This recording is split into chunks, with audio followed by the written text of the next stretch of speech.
他是卡普口中堪比白胡子的传说海贼。吴老星得知他要重出江湖，很是担忧，却打不赢年龄只有16岁的国家英雄。他被赏金8000万的海贼捏着鼻子骂，却能挡住海军最高战力大将黄猿，让吃下2颗果实的黑胡子低头认怂。他就是海贼王的右腕冥王雷利，左眼被无上大快刀留下深深伤疤。一个阳光明媚的午后，雷利躺在偷来的船上喝着小酒，一个头顶草帽的男人来到岸边，邀请他去把这个世界搞得天翻地覆。这个人就是未来的海贼王罗杰。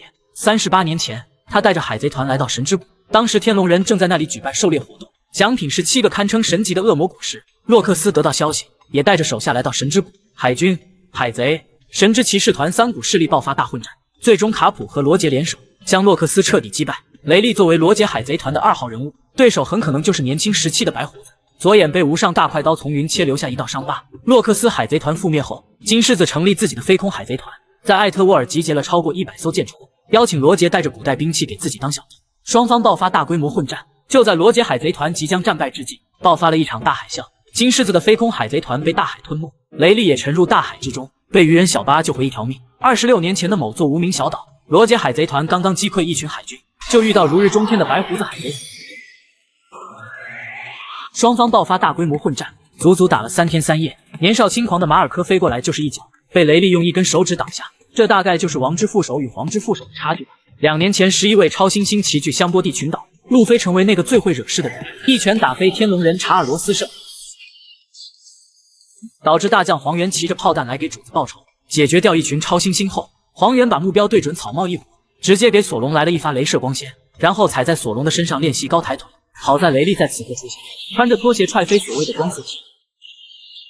见到对手是前海贼王的副船长，黄猿也不敢轻敌，拿出天丛云剑进行战斗，脸颊还是被划出一道口子。上了年纪的雷利也是累得气喘吁吁。就在此时，大雄突然来到2人中，表明自己是革命军，会救走草帽一伙。虽然上了年纪，战斗力有所下降，雷利依旧有抗衡海军大将的战斗力。见证白胡子在马林范多丧命，以及路飞被海军大将按在地上摩擦，雷利准备重新出山，帮助会继承罗杰的草帽小子，和慎平一起陪同路飞重回马林范多，向同伴传达集结时间由3天改为2年。吴老星得知雷利出现，也产生了一丝危机，担忧这个传说级海贼会重新出山。在雷利的教导下，路飞成功掌握了3种霸气，还顺带开发出了橡胶果实4档。本想着在师傅面前秀一波，却惨遭一拳头打飞。能玩虐开启4档的路飞，雷利再一次证明有大将实力。世界会议召开期间，利库王等人提出废除七武海，失去合法身份的保护。九蛇岛被海军团团包围，黑胡子也带着2个小弟赶来，目标是抢夺甜甜果实。趁着汉库克攻击克比之时，蒂奇用暗暗果实抓住其脖颈，一边是2个战力不错的小弟，一边是梦寐以求的恶魔果实。就在黑胡子左右为难时，冥王雷利释放着霸王色登场，他让汉库克解除石化，自己会保证海贼和海军离开。一向傲慢的黑胡子也不敢继续造次，但凡他有信心打败雷利，也不会带着小弟乖乖离开。事后雷利强调自己上了年纪，很难打赢现在的黑胡子，话外之意就是在说自己年轻时也有超4皇战力。不过那时的雷利居然打不过一个16岁的少年，就是被称为国家英雄的巴雷特，曾经也是罗杰船上的成员，每次挑战罗杰都以失败告终，却能与当时的雷利多次打成平手。从海军让卡普和战国一起出动屠魔令看，当年的巴雷特的确与雷利有相同实力。自从赤犬当上海军元帅后，尾田已经4次提升他的战斗力，现在的水准妥妥能达到4皇级别。第一次是在赤犬的生命卡资料集中，尾田不仅强调赤犬和黄猿被称为海军中的怪物，还特意对岩浆果实的能力做了详细介绍。赤犬能将自身变成岩浆，还能利用岩浆施展任何攻击。在3系恶魔果实中，岩浆果实也具备最顶尖的攻击力，这无疑是在强调赤犬拥有最顶尖的恶魔果实。第二次是在詹姆的访谈中，尾田认为现实世界中破坏力最强的自然灾害有3个，分别是火山喷发、地震带来的海啸以及强大的飓风。在海贼王中正好对应3颗恶魔果实，地震代表超人系阵阵果实，拥有毁灭世界的力量；飓风应该代表多拉格所吃的恶魔果实；火山喷发代表自然系岩浆果实，能力者正是海军元帅赤犬。从此也能看出赤犬的战斗力应该能匹敌白胡子和多拉格。第3次是在 SBS 中回答读者问题，有粉丝询问赤犬为什么能在庞克哈萨德击败青雉，尾田回答说，赤犬等于白胡子加青雉加黄猿，然后再乘以10。他不仅是海军大将中最强的人，在海贼世界中没人能接住他一拳，即便是海贼王罗杰也只能勉强接住赤犬一拳，第2拳会战败。尾田的这句开玩笑的话也从侧面强调赤犬真的不算弱。第4次是卡普在蜂巢岛对战青雉，卡普刚登陆蜂巢岛时，用一招海底落下将青雉打入地下，在被溪流偷袭贯穿腹部之后，卡普的战斗力被削弱，青雉与卡普再次交手，场面上已经算是5-5开了。当年在庞克哈萨德的元帅之战，赤犬经过10天10夜打赢青雉，也表明赤犬的战斗力的确比青雉略微强一些。如果是赤犬对战受伤后的卡普，场面上或许会处于优势。如此综合来看，赤犬的真正实力应该属于匹敌4皇的水准了。能挡住罗杰神臂的英雄卡普，打溪流的时候为何不用霸王色缠绕攻击呢？2年前的顶上战争，白胡子就给出过答案。刚刚抵达蜂巢岛时，卡普用一招银河冲击摧毁一座城镇，对战首席大弟子青雉，又用一招海底落下轻松击溃。重新站起来的青雉身上和脸上已经出现了明显的伤痕。为了救科比，卡普用身体挡住溪流手中的雷雨，在将溪流打入地面之下时，也没用像打青雉那样使用霸王色缠绕攻击，这不禁让人想起2年前去救艾斯的白胡子，整场顶上战争下都没有释放过一次霸王色，更加没有使用过最顶尖的霸王色缠绕攻击。当时的马林范多有很多白胡子海贼团旗下的普通成员，路飞在绝境下释放霸王色，海军和海贼都倒下了一大片。一旦白胡子释放霸王色，能击溃海军，也会误伤自家的普通成员。艾斯被救出之后，白胡子让所有人撤退，才敢使用真正的力量战斗，用地震攻击弄出一道深不见底的裂缝，也将马林范多一分为二。当艾斯被赤犬干掉之后，白胡子彻底释放自己的力量，差点将赤犬打入地底之下，也将海军基地几乎完全摧毁。如此来看，白胡子不用霸王色，也是担心强大的输出会误伤同伴。卡普用身体挡住溪流的偷袭，当时科比就躺在他的身后，如果使用霸王色缠绕攻击，附带攻击必定会伤及到科比，还有贝鲁梅伯和格鲁斯也会在攻击中受伤。为了保护同伴限制输出，会导致卡普在蜂巢岛有生命危险吗？德雷克突袭 CP0 小队长惨遭秒杀，凯多觉醒青龙果实一棒秒杀路飞。海贼王1069集更新，尼卡果实觉醒进入倒计时，在凯多府邸的第3层，雷藏与福禄寿的战斗进入尾声，福禄寿没有必胜的信念，倒在熊熊燃烧的火焰中。盛平也在此时来到第3层，正在解救被大火围困的武士，见到对方是路飞的同伴，雷藏提出请求，一起灭掉城堡的大火。吴老星要在鬼岛战争除掉路飞，这个命令让 CP0 的小队长陷入彷徨。他很清楚一点，不管任务能否成功，介入屋顶的战斗必定会丧命。就在此时，德雷克突然站了起来，一招死亡突出贯穿 CP0 小队长的胸口。不过德雷克的实力太弱，没能将其一招毙命，反而被一招纸枪击倒。花之都的民众还沉浸在火之祭奠的喜悦之中，他们完全不知道一场决定和之国命运的战斗还在鬼岛屋顶继续。路飞已经开启4档最强的9头蛇形态，无数只拳头打在凯多身上，依旧没能击倒世界最强生物。凯多抡起狼牙棒反击，黑色闪电迸发，化解路飞的猛烈攻击。路飞没有给凯多喘息的机会，继续利用蛇人形态发起猛攻，不计其数的拳头砸在脸上，凯多也感受到了疼痛，进入酒后撒娇模式，摆出一副娇羞的模样。路飞对此非常厌恶，又是一拳砸在他的脸上，凯多不得不认真战斗，变成巨龙形态，开启酒后偷盗模式，利用见闻色预见未来，一口将路飞吞入口中，又在鬼岛的上空吐出路飞，喷出一股热息，企图将其融化，附带攻击将整座鬼岛贯穿，路飞也被击落到鬼岛的顶部。靠着4档的飞行能力，路飞重新回到鬼岛屋顶，躲过凯多突出的火球攻击后，他察觉到4档的时间所剩不多，使用出最后的绝招大元王枪，是要击败伤害和之国民众的凯多。巨大的金色拳头散发出黑色闪电，重重砸向青色巨龙的脑袋。路飞很清楚那一招没能击败凯多，没有做任何停留，继续攻击，却被人兽形态的凯多抡起狼牙棒，一招雷刨八卦瞬间打飞。倒地后的路飞开始漏气，他拼命捂住嘴巴来延长4档的时间。这时的凯多进入酒后杀戮模式，眉毛变成严云符文模样，很像是达到了恶魔果实的觉醒状态。重新站起来的路飞和凯多都很清楚，接下来的一招将决出胜负。路飞再次使出大元王枪攻击，凯多也摆出使用刨雷八卦的架势。就在此时 ，CP0 的小队长突然出现，他使用铁块包住路飞的手臂。凯多对 CP0 的出现很诧异，脑海中出现当年对战玉田的场景，因为其他人的介入，破坏了男人之间的决斗，历史却在此刻重演。凯多没能停止手中的狼牙棒，重重砸在4档路飞的身上。终结路飞后的凯多没有喜悦，眼神中却充满了失落和不甘。尾田公开过路飞母亲的形象，她是连凯多都无法打赢的人。路飞的母亲是谁？有过很多的传言，有人说是克洛克达尔，因为他戴着一个耳环。还有一个重要的把柄落在伊万科夫手中，有人说是天龙人的首领伊姆大人。龙曾经是海军大将，与伊姆发生感情，生下路飞，却看不惯伊姆的暴行，才选择离开海军创立革命军。这些说法都没有准确的依据，纯属海米自行歪歪的内容。尾田曾在2009年去美国参加这么的访谈，当时有粉丝提问路飞的妈妈长什么样，她漂亮吗？在路飞小时候的时候就已经死掉了吗？尾田并没有回避这个问题，他回答说，我认为她还活着，不过我还在认真考虑，如果她出现在漫画故事中，那么她将是一个看起来很硬朗，对路飞也很严厉的女人。路飞的母亲并不漂亮，是典型的家庭主妇，典型的大波浪发型。具体会在什么时候出现在漫画中，尾田表示还没有想清楚。不过在漫画中有一个人非常符合路飞母亲的人设，他就是抚养路飞和艾斯长大的山贼达旦。长得不漂亮，性格非常硬朗，对路飞和艾斯都很严厉。其实，在路飞的心目中，达旦已经算得上自己的母亲。出行前还不忘特意去找达旦，与他告别后才离开。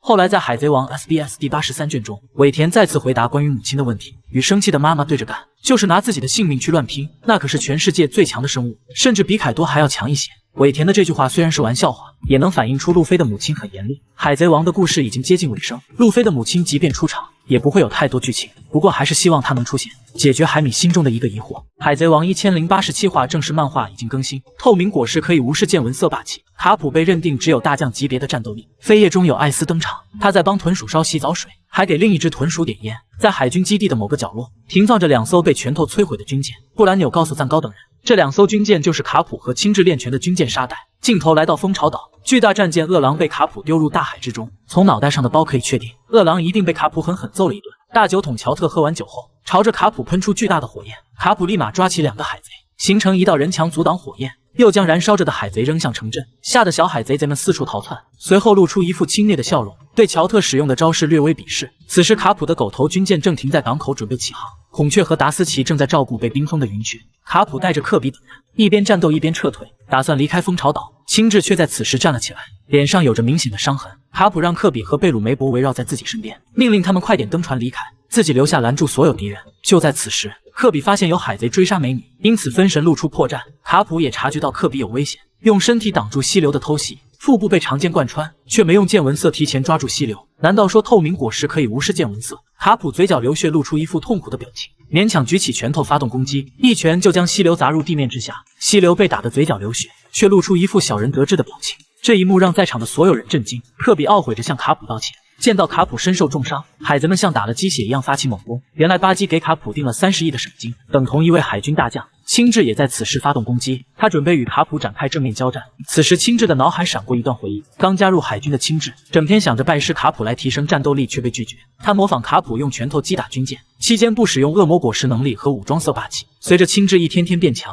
卡普与他的关系也好了起来，整天抱怨自己的儿孙。回忆完结后，2人使用强大的霸气对轰，青雉下巴被击中，卡普额头中拳，释放出的霸气引起巨大的爆炸。此时的黑色闪电还不能确定为霸王色。这次碰撞之后，2人被强大的冲击力震飞出去。科比和格鲁斯等人将倒在地上的卡普围住，阻挡小海贼的攻击。画面来到卡普的军舰上，冰封云雀的冰块已经被融化。皮萨罗开启捣捣果实，形成一只巨大的手掌，打算击沉卡普的军舰。科比对此很惊慌，却无能为力。最后是卡普疲惫地说：“别慌，科比，正义终将获胜。”海贼王1087话完结。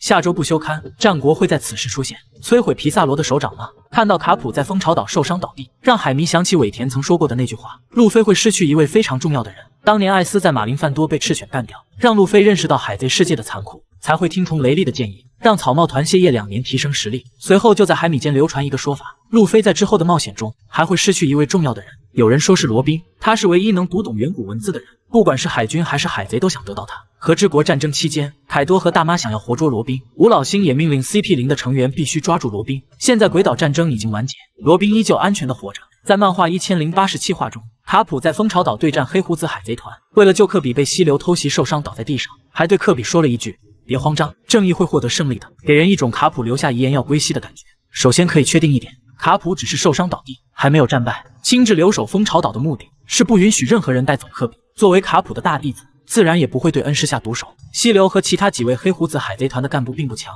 他们没有足够的战斗力夺走卡普的性命。其次，战国与贺中将已经知道卡普去蜂巢岛，2位海军的老将出马，解救卡普逃走不是问题。再者，黑胡子在圣者岛对战红星海贼团完结，赤犬已经得知黑胡子的动向，必然不会让他顺利离开。只要黑胡子不回蜂巢岛，卡普的性命就绝对安全。如此来看，卡普不会像白胡子一样战死沙场。至于路飞会失去一位亲人，尾田并没有明确说过。尾田曾经在2003年的这样的节上曾说过，草帽团会在未来失去一位重要的伙伴。当时尾田觉得涉及到剧透，所以没有详细展开。从此海米中就有传言，路飞会失去一位亲人。后来在2007年的时候，尾田向读者强调，路飞会失去一位伙伴，而不是一位亲人。在2003年 Jump 上的话，是关于梅利号的剧情，那时打算让梅利号结束他的航海之旅。对草帽团的任何一位成员来说，梅利号都是一位伙伴，他的生命卡编号是11，也代表着他是草帽团一员。尾田说路飞会失去重要伙伴，就是在指梅利号结束航行，只是在当年涉及到剧透，才没有向读者做详细的介绍。海米中流传的路飞会失去亲人，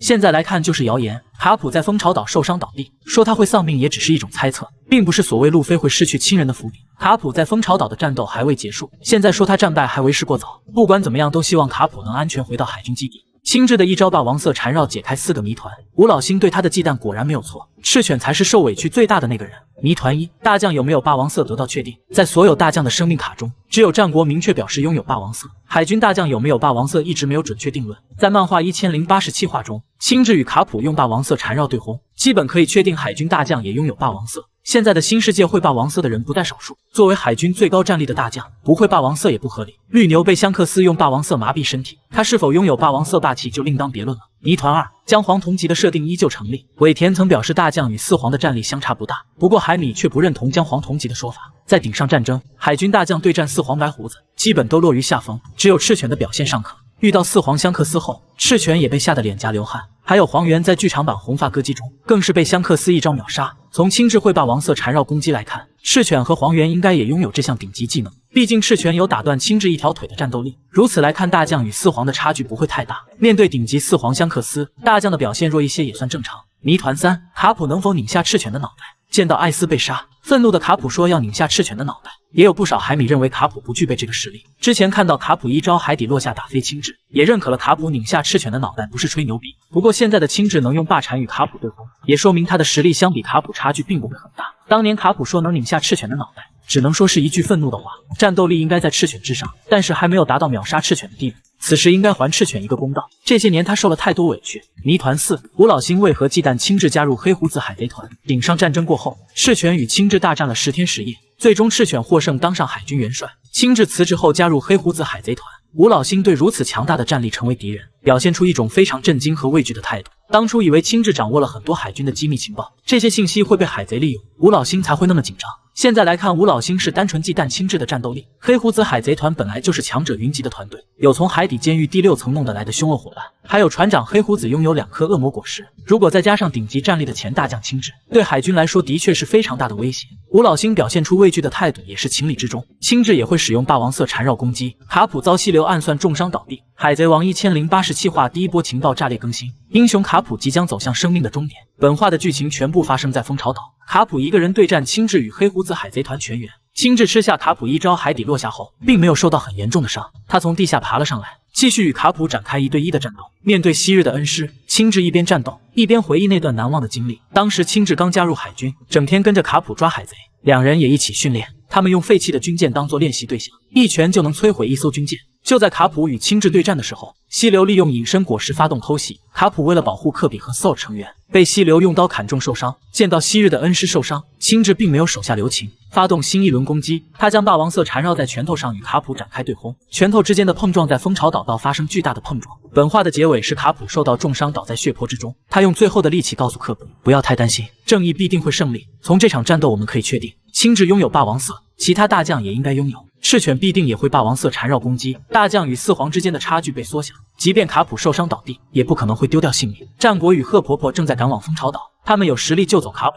最后是下走不休刊，路飞与黑胡子海贼团的交战又进一步盘点海贼王中实力被严重高估的强者，3位四皇级别的人却不如准大将。专注高端局的马尔科，战斗力一直备受争议，在顶上战争能一脚踹飞大将黄猿，还能踢飞对路飞攻击的大将青雉，对战赤犬的时候却被岩浆拳头完全碾压。去和之国帮助路飞，也能与四皇大妈打得有来有回，一个人单挑2位大探满，场面上甚至占据了上风。马尔科也因此被认为是四皇守门员，实力无限接近于四皇。元帅战国甚至认为马尔科能接替白胡子的四皇之位。不过在对战黑胡子的时候，他率领众多队长被无情碾压，而且马尔科不具备霸王色，比海军大将应该弱一个档次。基德是极恶世代中最嚣张的一人，当年在香波地群岛出场，赏金比路飞还要高。进入新世界后，基德成为挑战四皇最多的人，闯入四皇大妈的地盘，打伤1位将星后安全逃走，与红发海贼团战斗，遭到本贝克曼砍掉1条胳膊。后来对砍四皇凯多，又挨了一顿揍关入突挽监狱，与罗联手后总算打了一场胜仗，开启果实能力击败四皇大妈。之后基德和罗一样，赏金都达到了30亿贝利，与红发海贼团再次相遇。基德被香克斯一招神臂秒杀。再看同样赏金的罗，与黑胡子打得有来有回，只能说基德的赏金被高估。威布尔当七武海时，一个人击败不少白胡子海贼团的队长，黄猿也评价他拥有匹敌年轻白胡子的战斗力，甚至还被认为是砍掉大将泽法手臂的人。不过与大将绿牛战斗，威布尔惨遭秒杀，与大将不在同一级别。陆奇被认为是800年以来最强的 CP9 成员，在司法岛败给路飞之后，却在短时间内晋升为 CP0。面对赤犬也是一点不怂，让他乖乖给自己派遣10艘军舰。对战吃了稍稍果实的萨博也没输，一度被认为有4皇级别。不过在弹头岛再次遇到路飞，陆奇使用恶魔果实觉醒能力，却被路飞完全吊打了一顿，实力显然比大将低一个档次。花剑比斯塔是白胡子海贼团第4队长，在顶上战争能与鹰眼一较高下，实力也得到鹰眼的认可。比斯塔的生命卡也强调过，他拥有能匹敌鹰眼的剑术。鹰眼的赏金是35亿9千万，曾经与香克斯决斗打成平手，但比斯塔对战赤犬忘记使用霸气，说他与鹰眼一个级别就太水了。在世界最强生物凯多眼中，光月玉田是能对战自己的强者，他拥有霸王色和武装色流应用法，曾经砍伤过凯多的腹部。不过在对战白胡子的时候，被包裹阵阵果实的拳头打飞。后来与罗杰有过交手，挨了一招神臂后瞬间飞了出去，再次回到和之国。愤怒的玉田连屏障果实的防御都破除不了，仅仅是砍伤过凯多的腹部，就能说他拥有4皇级别的实力吗？尾田公开攻击最强的3颗恶魔果实，多拉格很可能吃了动物系幻兽种。说起最强的恶魔果实，一定会认为是橡胶果实，它还有另一个名字，人人果实幻兽种尼卡形态。路飞在鬼岛屋顶对战凯多，脑袋挨了一记霸禅狼牙棒，成为传说中的太阳神尼卡，拥有世界上最胡来的力量，心脏也变成解放之骨，能让疲惫的身体瞬间恢复。从路飞对战凯多的最后一击看，并没有毁天灭地的破坏力，相比曾经的最强自然系响雷果实，输出上还有一定的差距。艾尼路使用的招式万雷，无数条雷电从天而降，能将一座岛屿瞬间摧毁。还有最终大招雷银，巨大的雷云球体拥有堪比远古兵器的破坏力。凯多的鱼与果实青龙形态，口中吐出的火焰能毁灭山头，身体旋转引发的龙卷风也有毁天灭地的画面感。甚至是大妈的超人系魂魂果实，尼卡果实的输出也比不过。大妈的招式天满大自在，拥有堪比天神的破坏力。期待路飞在之后的剧情中能将尼卡果实开发出更加恐怖的招式。尾田曾在 SBS 中说过，他认为现实自然中有3种灾害最恐怖，分别是强大的地震，能引发巨大的海啸吞没一切；剧烈喷发的火山，熊熊燃烧的岩浆能让大地变成熔岩火海；还有强大的飓风，能让地面上的一切荡然无存。尾田还说了，这3种能力在海贼王中都以恶魔果实的能力出现。地震代表超人系阵阵果实，在海贼的阵营中拥有毁灭世界的力量。第一任能力者是白胡子，在顶上战争差点将马林范多摧毁，白胡子也靠着这颗恶魔果实被世人称为世界上最强的男人。第二任能力者是黑胡子，目前也是4位海上皇帝之一。火山喷发代表岩浆果实，在海军的阵营中，能力者是赤犬，拥有世界上最顶尖的攻击力。流星火山能让大地变成熔岩火海，赤犬也是靠着岩浆果实的输出，击败大将亲自当上了海军元帅。飓风代表的恶魔果实还未公布，从尾田喜欢用对称手法来看，第3颗恶魔果实应该是动物系幻兽种，拥有操控飓风的能力。当年路飞在罗格镇被巴基处刑，多拉格出场时天空雷电交加，最后用一股能摧毁石头的飓风护送草帽团顺利出海。而且革命军也是区别于海军和海贼的第3方势力团，从此是否可以推断出多拉格是吃力某种动物系幻兽种恶魔果实，拥有操控飓风的特别能力，战斗力至少不会比黑胡子和赤犬差。十字工会进攻推进城招兵买马，卡普重伤解救科比逃离蜂巢岛。休刊4周后，海贼王1087话将在7月17日正式更新。目前已经确定1087话的标题为地的意志继承。接下来我们将会见证强者之间的战斗越来越激烈。具体的情报内容来自海米 YY， 真假难辨，仅供娱乐消遣。为了建设理想国度，克洛克达尔很赞成鹰眼扩充兵力的提议。巴基也想壮大自己去抢夺 One Piece， 提议他们去海底监狱招人，就像当年的黑胡子一样，释放出实力强大的海贼作为同伴。克洛克达尔在2年前经历过那场史诗级的越狱行动，也非常清楚黑胡子能当海上皇帝，就是因为那些强大的罪犯。于是，在巴基的率领下，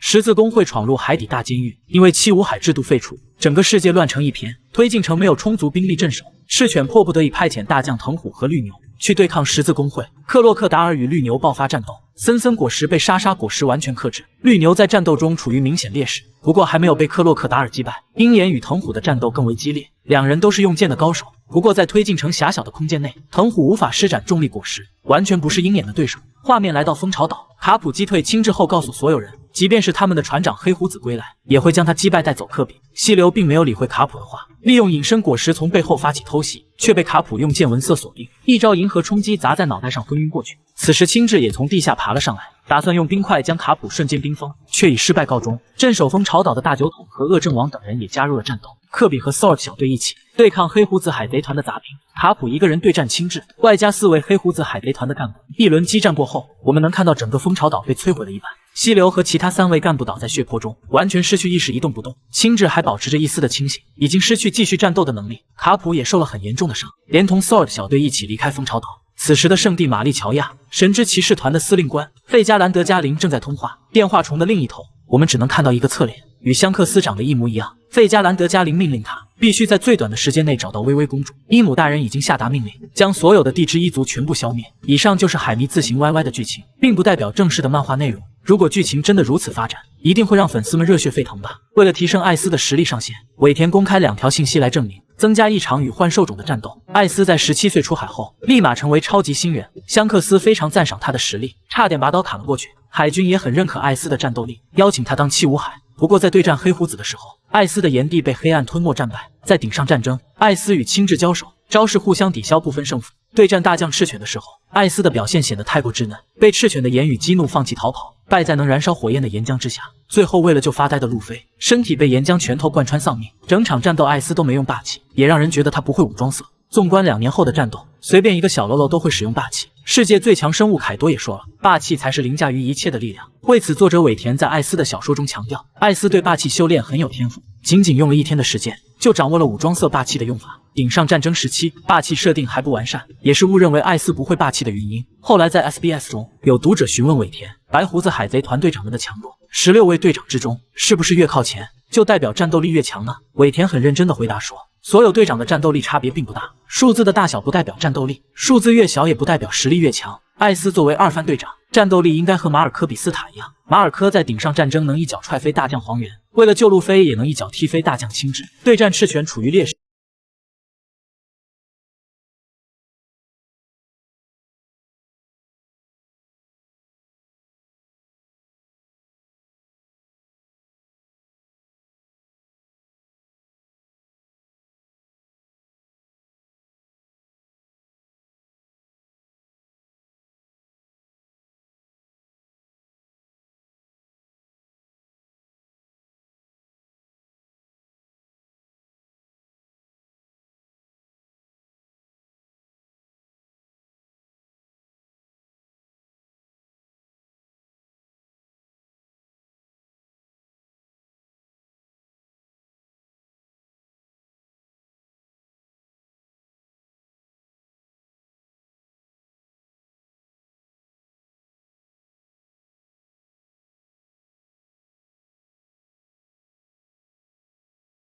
花花果实疑似已经觉醒，罗宾释放心中尘封的恶魔，击溃飞6包黑色玛利亚。随着山治一声惨烈的求救声，墙壁上长出一只巨大的手，狠狠打在黑玛利亚的脸上。能得到伙伴的信任，罗宾非常欣慰，他会解决掉眼前的巨大的蜘蛛。黑玛利亚释放出诡异的迷雾，他想用温柔的回忆吞噬罗宾。曾经的故人依次出现在眼前，罗宾很清楚自己身处幻觉之中，因为萨乌罗永远不可能诋毁同伴。愤怒的罗宾开启3棵树浅葱水线，亲手摧毁黑玛利亚制造的温柔回忆。他不能沉浸在过去的失落之中，会和同伴们一起开启崭新的世界。黑玛利亚发动轮入道，继续展开攻击。整个房间被熊熊燃烧的火焰笼罩，那是吃了人造恶魔果实的兵器。一只狗在其中促使火焰轮转动。黑玛利亚不相信罗宾能从幻雾中走出，嘲讽他们居然妄想战胜船长凯多。布鲁克发现轮入道具有自己的生命，立马让灵魂出窍，进其冰封破坏。又来一招魂之丧剑，冰冻住所有火焰。随后黑玛利亚开启嘴遁攻击，嘲讽罗宾是被同伴出卖的可怜之人，还调侃山治是整个鬼岛的笑柄。拥有草帽团第2高的悬赏金，居然向一个弱女子寻求帮助。罗宾没有理会黑玛利亚的挑拨，他知道山治是非常温柔的人，适合做未来海贼王的左膀右臂。愤怒的罗宾发动招式巨人开花，制造出一个长着很多手的美女。无数只手不仅没有控制住黑玛利亚，反而暴露出花花果实的弱点。创造的手臂遭受攻击，本体也会受伤。黑玛利亚发动蛛网束缚住罗宾，拿出纸虎开启新一轮的猛攻。罗宾不得不收起花花果实的能力，拉开距离后使用海龙花继续攻击，却被黑玛利亚的蛛网再次控制。释放出火焰，瞬间化解罗宾的攻击。在火焰中战斗，罗宾完全不是对手，还要承受黑玛利亚的无情嘲讽。罗宾试图在火海中开出花朵战斗，行动再次被四通八达的蛛网控制住。陷入绝望的罗宾回忆起和同伴的过往，以及在革命军中度过的2年时光。萨博和科尔拉教他如何用体术战斗。一个巨大的手掌出现，屋顶也被瞬间摧毁，掉落的瓦砾将熊熊燃烧的火焰熄灭。还没等黑玛利亚从震惊中回过神来，一个巨大的恶魔出现在他的身后。这就是罗宾的终极大招——恶魔之花。有一种花花果实已经觉醒的感觉。惊恐中的黑玛利亚发动最后的反击，拳头被巨大恶魔挡下，身体也被束缚住。罗宾没有给他任何喘息的机会，将黑玛利亚的手和脚全部折断。伴随着惨烈的叫声，飞六包黑玛利亚败北。如此强悍的尼可罗宾，值不值9亿3000万的赏金呢？一直没拿出全力战斗的大将黄猿，战斗力被当上元帅的赤犬看不起，连觉醒霸王色的索隆都打不过。得知路飞在香波地群岛揍了天龙人，黄猿立马骑着炮弹赶到现场，刚落地就秀了一波实力，一脚踢爆巨大红树，吓得2个小卡拉米瑟瑟发抖。见到极恶世代的超新星们，黄猿没有脚下留情，一人来了一脚光速踢，全部撂倒。由于霍金斯装逼过度，又多吃了几发镭射光线，对当时的超新星来说，大将黄猿就是无敌的存在。不过在卡普看来，黄猿去香波地群岛会吃亏，因为他知道冥王雷利也在那里出现，即便是海军中的老兵与之交战，也得做好充分的准备。黄猿对战雷利确实没取得优势，脸颊被对方用剑划伤，雷利也没有把黄猿当一回事，一边战斗一边关注路飞等人的安危。对战白胡子海贼团的时候，黄猿居然想用斩首行动干掉白胡子，甩出8尺琼勾玉攻击世界最强男人，被马尔科用身体全部挡下，随后又结结实实挨了一脚，顺带撞毁了自己家的一面城墙。不过与受伤的白胡子战斗，确实让黄老爷子装了一波，用激光射穿白胡子的胸膛后，还不忘在言语上调侃几句。此时的白胡子已经伤病缠身，并不能体现出黄猿真正的实力。遇到拥有4皇级别的本贝克曼，黄猿也只能乖乖举起双手。都说大将与4皇属于同一级别，黄猿的这番表现显然比4皇差很多。在剧场版红发歌姬中，当香克斯强调乌塔是他们的女儿时，黄猿却没有给面子，依旧使用8尺琼勾玉攻击乌塔。攻击被全部挡下后，还被香克斯瞬移到身边，用剑架在脖子上。黄猿只能乖乖举起双手，他很清楚自己的脑袋随时会被香克斯砍掉。世界会议期间，海军监听到大妈前往和之国联手凯多对战路飞，黄猿立马请求出差，自信能去和之国搞定2位4皇。赤犬并没有让黄猿出马，理由是和之国存在战力不明的武士，和之国从800年前开始锁国，期间只有光月玉田出海展示过实力。赤犬的这番话显然是认定了黄猿的实力比不过当年的玉田。在鬼岛对战百兽海贼团，索隆在重伤之下砍伤凯多的腹部，又在对战赏金是3亿9千万的岩灾境时，觉醒了霸王色霸气，彻底征服的妖刀炎魔，斩断尽的一条胳膊，登基地狱之王。此时索隆具备的战斗力，至少能匹敌当年的光月玉田。对战大将黄猿，不能说100%获胜，至少也不会输。2场战斗测试出大将绿牛的实力上限，打不过索隆，也打不过现在的山治。赤犬当上元帅后，立马开启世界征兵，招募到藤虎和绿牛2位强如怪物的大将。在德雷斯罗萨登场后，藤虎展示过强悍的实力，仅仅用一招重力刀便将索隆打到嘴角流血。与吃下烧烧果实的萨博战斗也没有处于下风，迫于贺中将的压力抓捕草帽团的时候，将得岛的废墟漂浮在空中，有毁天灭地的气势。直到世界会议绿牛才出场，也仅仅是露了一个侧脸，透露出他可以3年不吃饭，对美女有极强的兴趣。和之国事件完结后，赤犬派遣绿牛去打扫战场。此时我们才知道，绿牛是吃了自然系森森果实的森林人，所到之处都能长出茂盛的花草树木，可以通过身体长出藤蔓战斗和吸收养分，不仅能削弱敌人的战斗力，还能提升自己的能量。百兽海贼团的2位大看板岩灾镜和异灾奎因，面对大将绿牛简直不堪一击，瞬间便失去了战斗力。镜和奎因当时都受了重伤，也不能体现出绿牛到底有多强。对战赤鞘九侠时，绿牛出于绝对优势，将所有人击败，与大和交战脑袋挨了一棒子，也可以束缚住对方的行动。大和建议桃之助寻求路飞的帮助，显然是认可自己打不过绿牛。不过在与4皇香克斯交手时，绿牛的表现给海军大将丢脸了。面对强大的霸王色霸气，绿牛身体被震慑的瑟瑟发抖，连对方的面都没见到，就被吓得一脸惊恐仓皇而逃。相比4皇级别的顶级强者，被称为怪物的绿牛完全不够格。离开和之国后，绿牛立马投入到抓捕七武海的行动，在白胡子的故乡遇到赏金4亿8千万的爱德华威伯，没费吹灰之力将其击败，这算是海军大将该有的实力。不过在世界会议期间，绿牛对战革命军队长的表现并不好，与巨人族的茉莉战斗，手掌被对方用3叉戟贯穿受伤。从对抗香克斯和七武海威伯尔的2场战斗来看，绿牛的实力只能算中规中矩，并没有达到所谓的怪物级别。与桃之助交手的时候，绿牛还暴露出森森果实的最大弱点，桃之助变成一条巨龙形态，从口中吐出凯多一样的热息战斗，将绿牛的身体完全烧毁，也说明森森果实面对火攻非常劣势。在草帽团中，会使用火系招式攻击的人有很多。索隆从警卫门那学会了火焰斩击，山治的魔神风脚也附带火焰攻击。经过鬼岛一战，索隆觉醒霸王色登基地狱之王，山治觉醒体内的血统因子，变成刀枪不入的魔神。2人利用火焰攻击对战绿牛，获得胜利应该不会困难。挑战世界最强男人白胡子有何后果？三人从小屁孩成为海上皇帝，克洛克达尔的断手之谜终于解开。17岁出海后，艾斯的名气一路飙升。他告诉香克斯会取下白胡子的脑袋，盛平不允许艾斯向白胡子发起挑战。两人大战5天5夜，耗尽体力，双双倒地。白胡子海贼团也在此刻来到战场。艾斯立马制作一面火墙，让同伴们快点逃走。白胡子将艾斯击败后，邀请他当自己的儿子。之后，艾斯成为白胡子海贼团的2番队长，在追捕叛逃者第7时，败给吞噬一切的暗暗果实。最终在马林范多丧命赤犬的岩浆拳头之下，顶上战争开打后，鹰眼立马站出来挑战白胡子。他想测试自己与世界最强男人之间的差距。黑刀叶挥出的斩击被钻石乔兹挡下，连与白胡子直接交战的资格都没获得。青雉将阵阵果实制造的巨大海啸冰封后，立马向白胡子发起进攻，被一拳从空中击落。第2次挑战将白胡子完全冰封，却感叹震动无法冻住，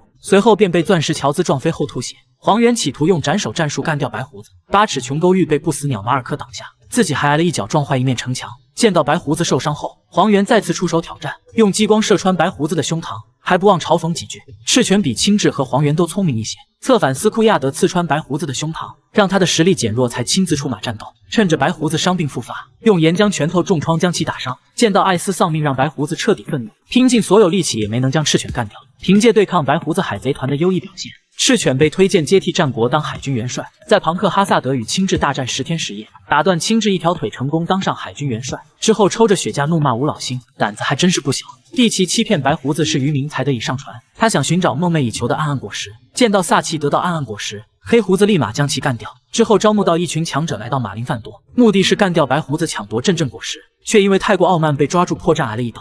好在白胡子身体达到极限才捡回小命。目标达成后，黑胡子带着手下离开。在1年后击溃白胡子海贼团的队长们，成功接替白胡子成为4皇之一。香克斯和巴基都是罗杰船长的实习生，从小就叫嚣着取下白胡子的首级。具体的战斗情况没有公开，不出意外是2个小鬼头惨败。大妈和凯多在和之国战败之后，巴基依靠老沙和鹰眼组建的十字工会，成为当今4皇之一，加入海贼王的争夺战。罗杰被处刑后，香克斯建立自己的海贼团，经常盘踞在东海寻找传说中的橡胶果实。为了救路飞被近海之王咬掉一条胳膊，战斗力下降后却能成为最年轻的4皇。克洛克达尔也曾挑战过白胡子，战败之后成为七武海的一员，盘踞在阿拉巴斯坦寻找远古兵器。他的左手为什么会断掉？应该是挑战白胡子被砍掉的，并且用老沙的左手当鱼钩钓鱼，也难怪老沙会如此记恨白胡子。